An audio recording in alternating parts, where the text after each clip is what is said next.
Close your eyes for a second and just picture this. You are standing ankle-deep in freezing mud. It's January 1524. You're a samurai, your hands are practically frozen to your weapon, and there's this biting coastal wind just whipping straight through your armor. The air literally tastes like salt, iron, and imminent violence. You're holding the line at a rugged little fortress perched right above the tidal marshes of Edo Bay. We aren't just looking at dry history today, we are going on a visceral, second-person journey directly into the terrifying, highly tactical world of feudal Japan. So, welcome to this explainer. Today we're tearing down all those Hollywood myths to show you what the Sengoku period was really like, all through the lens of one of its most pivotal and honestly most treacherous battles.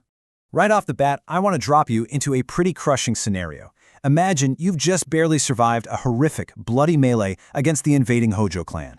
You are totally exhausted, your armor is dented, half your unit is gone, and you are desperately falling back to the safety of your own walls, Edo Castle. But as you stumble up the earthen embankments, coughing up dirt, you look up, and your blood just runs cold. The gates are completely barred shut, and the flag flying over your own home? It's not yours. So what do? Well, to figure out how you ended up in this absolute nightmare of a situation, we actually need to zoom out and look at the crazy world you're living in. Now, to really grasp this timeline, you have to understand that you are living in the Sengoku Jidai. This is an era where central authority has completely and utterly collapsed. The shogun, he rules over a pile of ashes, basically. And all these regional warlords, the daimyo, they're locked in this vicious, non-stop struggle for power. It's the age of Gekkojo, which basically translates to a brutal dog-eat-dog reality, where servants are constantly overthrowing their lords. Betrayal is literally just the cost of doing business. And this didn't happen overnight. It all kicked off back in 1467, when the Onin War burned the imperial capital of Kyoto straight to the ground over a succession dispute. Then, fast forward a bit to 1486.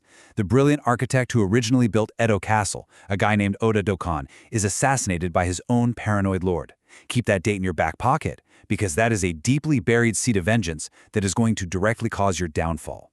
By 1524, we hit our main event, the Siege of Edo Castle. As this century of war grinds on, military tech evolves fast. By 1575, at the Battle of Nagashino, you've got volley fire from arquebus guns completely shattering traditional cavalry charges. And finally, in 1600, the massive Battle of Sekigahara forcefully unites the whole country. But hey, in 1524, you're not thinking about a united Japan. You are literally just trying to survive the meat grinder.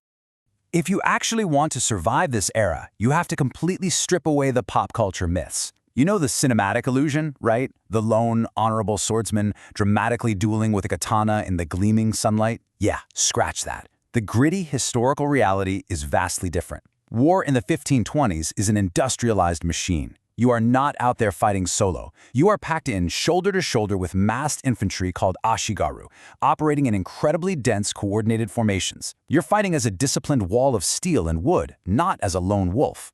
Let's actually look at the gear you're carrying into battle. Engagements usually kick off at a distance, say 15 to 80 meters out, with massed salvos from the yumi. That's an asymmetrical composite bow made of bamboo and wood. But as that gap closes, the real king of the battlefield takes over, the yari. These were straight or hook spears forged from tamahagane steel and oak, and they could reach a staggering 4.5 meters long. Seriously, imagine swinging a weapon the size of a modern mid-sized car. When you pack all these guys together, you form a yarbusuma, this terrifying, bristling wall of spears just thrusting in unison through the mud. So, what about your famous katana and wakizashi? Well, their operational range is less than 1.5 meters. In 1524, your sword is strictly a secondary emergency sidearm. It's the thing you pull out only if your spear snaps in half, if your entire formation collapses, or if you're literally rolling around wrestling some guy in the mud. All right, you know your weapons, you know the vibe of the era. Let's put you on the actual battlefield. It's January 1524. You're part of the Uesugi clan's garrison. This incredibly ambitious warlord, Hojo Ujitsuna, is marching right at you with a massive force, and he wants the entire Kanto region. Your commander orders your unit out of the castle to meet them head-on at a river crossing. You take the high ground at Takanahara, defending what's called a nawate. Basically, it's a super narrow ridge path, flanked on both sides by treacherous, muddy coastal marshes. It's a brilliant tactical choke point. You're forcing the enemy into a highly restricted kill zone. The vanguards slam into each other. It's brutal. It's physically exhausting. Historical records actually tell us the forces clashed 7 or 8 distinct times across this tiny ridge. Imagine the chaos. The air is just thick with the sound of snapping oak, clashing steel, and screaming men. It turns into a terrifying, bloody stalemate where neither side can budge an inch. But here's the problem. Hojo Ujitsuna is a total tactical genius. While you are locked in that desperate, grinding frontal assault, he executes an absolute masterstroke. He detaches a highly mobile column of seasoned samurai, and they quietly wade right through those coastal marshes of Edo Bay, the ones you thought were impassable.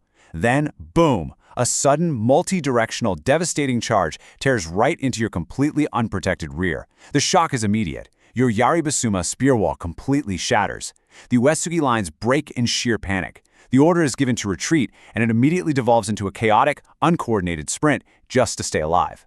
Somehow you make it. Your lungs are absolutely burning, your armor is caked in 50 pounds of heavy marsh mud, but you can finally see the protective earthen embankments of Edo Castle. You're safe, right? Wrong. Here comes the ultimate soul-crushing twist. As you stumble up to the gates, you realize the castle keeper, the guy trusted to protect your home, has surrendered the fortress from the inside. The Hojo banner is already flying over your own battlements. How on earth is this possible? Not a single wall was even breached. The real gut punch here is the bitter irony of who betrayed you. The man who just locked those gates is Oda Tsukitaka. Does that name sound familiar? His grandfather was Ota Dokan, the guy who literally built Edo Castle back in 1457. Remember how Dokan was assassinated by his own Uesugi lord? Yeah, well, for nearly 40 decades, this deep, poisonous resentment just quietly festered among the Oda family. Hojo Ujitsuna knew all about this, so he executed a brilliant intelligence op known as choryaku, basically diplomatic subversion. He secretly offered Tsukitaka political recognition and a bunch of territorial rewards if he just handed over the castle. And it worked flawlessly. Just let that sink in for a second. With the gates locked against you, your utterly defeated Uesugi army has no choice but to flee north, handing an intact, highly strategic fortress directly over to the enemy. All of your physical defenses, all that blood you just spilled in the mud, it meant absolutely nothing against internal division.